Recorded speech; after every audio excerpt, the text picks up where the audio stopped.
Thank you very much, and so nice to be here, even though I'm digitally present. Heads of governments and ministers and distinguished delegates, dear Patricio and dear Stefanina, I would like to underline that Sweden remains fully committed to SDG 4.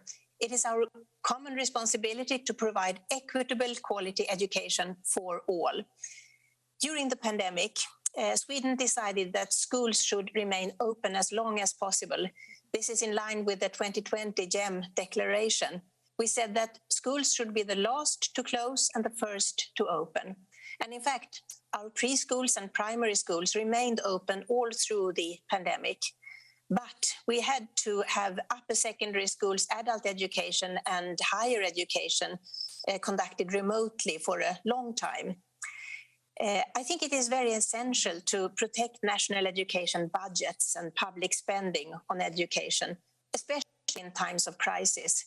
This is, of course, expensive, but if you think education is expensive, try ignorance. That's much more expensive. And during 2021, the Swedish government invested more than $150 million extra in the education system. And we did our best to give most to those in need, to make them a priority. We also see that the pandemic has greatly affected the global economy and the labor market, so we focused extra and gave extra resources to universities, adult education and vocational education to make sure that people could re-enter the labor market. But still, in Sweden, like in many countries, the situation is still serious, and we do need urgently to identify learning gaps that the pandemic has brought. This will help us tackle the problems. But monitoring is also important on the global level. And I think that UNESCO's Global Education Monitoring Report outlines the progress made towards SDG 4. And I do encourage all of you to take part in of its important findings.